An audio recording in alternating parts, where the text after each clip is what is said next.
Assalamualaikum warahmatullahi wabarakatuh. Halo semua, welcome to Eko Channel.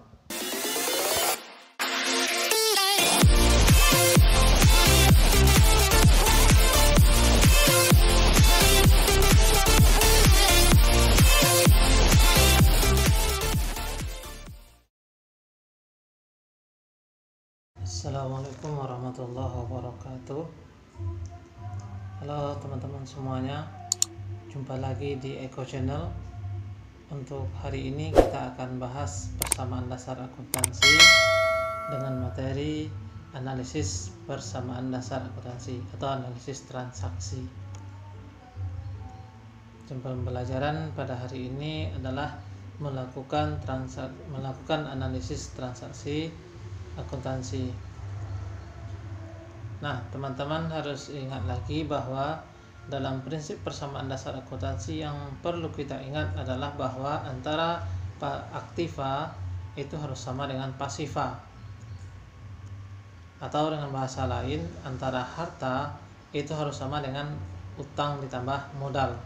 Oleh karena itu teman-teman harus diketahui bahwa intinya antara posisi sebelah kiri harus sama dengan posisi di sebelah kanan. Selanjutnya, analisis transaksi akuntansi ini adalah bentuk tabel persamaan dasar akuntansi yang akan kita isi setelah selesai melakukan analisis transaksi akuntansi. Seperti yang sudah dibahas sebelumnya, aktiva yang posisinya sebelah kiri itu nilainya harus sama dengan pasiva yang posisinya di sebelah kanan. Jadi kiri kanan itu harus sama, atau dengan bahasa lain antara kiri dan kanan harus balance. Ini beberapa hal berkaitan dengan analisis transaksi persamaan dasar akuntansi, yang intinya bahwa posisi harta itu harus sama dengan posisi modal. Dalam analisis transaksi akuntansi, harta bisa bertambah, harta bisa berkurang, ataupun harta bisa bertambah. Kalau posisi arus kanannya, utang bisa bertambah, modal bisa berkurang, utangnya berkurang, modalnya bertambah, atau utang bertambah, utang berkurang.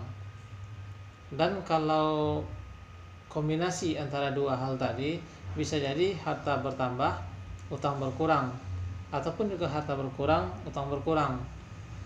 Sampai nanti ke bagian yang G, harta bertambah, harta berkurang, dan modal bertambah. Dan lanjut dalam soal pertama adalah Tuan Mukhlis menyetorkan uang sebesar 10 juta sebagai modal awal perusahaannya. Bagaimana bentuk analisisnya? Harta dalam bentuk kas bertambah 10 juta, modal bertambah 10 juta. Karena dinyatakan dalam soal tadi, Tuan Mukhlis menyetorkan uang sebesar 10 juta. Berarti perusahaan kan menerima uang dalam bentuk kas sebesar 10 juta. Artinya kas yang bertambah sebesar 10 juta. Di sisi lain pasifanya posisi modal, karena dia sebagai modal awal, maka modal akan bertambah sebesar 10 juta. Berarti ruas kiri, ruas kanan sama-sama bertambah 10 juta. Selanjutnya adalah pembelian peralatan tunai. Dalam hal ini membeli peralatan secara tunai sebesar 5 juta. Ketika kita membeli peralatan, otomatis harta dalam bentuk peralatan kita otomatis bertambah sebesar 5 juta.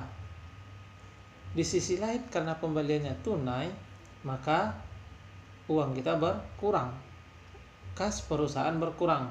Oleh karena itu kasnya berkurang 5 juta. Ada yang bertambah di sisi harta, ada yang berkurang di sisi harta. Maka kalau kita jumlahkan, satu bertambah 5 juta, satu berkurang 5 juta, nilainya kan 0. Yang di sebelah kanannya pasiva tidak terpengaruh, karena dalam hal ini karena sudah dipengaruhi oleh dua hal di aktiva. Artinya nilai-nilainya sama-sama 0 jadinya. Peralatan bertambah 5 juta, kas berkurang 5 juta, bertambah 5 juta, berkurang 5 juta, 0. Sementara di posisi pasiva nilainya tidak berkurang, tidak bertambah, alias sama saja. Lanjut, dibeli perlengkapan seharga 1 juta dari beberapa toko secara kredit. membeli perlengkapan, otomatis perlengkapan perusahaan tentu akan bertambah. Jadi harta dalam bentuk perlengkapan bertambah 1 juta. Karena proses transaksi jual beli itu dilakukan secara kredit, karena kita membeli berarti kita membeli secara kredit. Membeli secara kredit maka akan memunculkan utang. Nah, oleh karena itu, karena kita membeli barang, berarti perlengkapan kita dalam perusahaan akan bertambah sebesar 1 juta. Karena kita membeli secara kredit, yang awalnya kita tidak punya utang, lalu dengan membeli secara kredit maka akan muncul akun utang, berarti utang kita bertambah sebesar 1 juta. Lanjut, diperoleh pendapatan 2.500.000 dari pelanggan.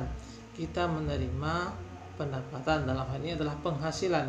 Kalau kita menerima penghasilan, otomatis uang perusahaan akan bertambah. Maka nanti kas kita bertambah sebesar 2.500.000. Sementara di posisi lainnya, posisi pasifanya, yaitu akun modal, maka modal pun juga akan bertambah sebesar 2.500.000. Terakhir, misalnya dibayar utang sebesar 500.000 kepada toko X.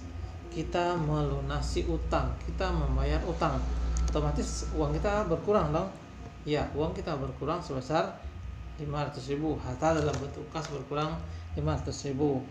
Karena kita sudah membayar utang kita, berarti utang kita ke perusahaan atau ke toko X telah ini akan berkurang. Jadi utangnya juga berkurang sebesar 500.000. Oke teman-teman, itu dulu beberapa bentuk analisis transaksi dari transaksi yang ada. Mudah-mudahan bisa dikembangkan ke analisis transaksi yang lainnya. Oke, sampai jumpa. Terima kasih. Assalamualaikum.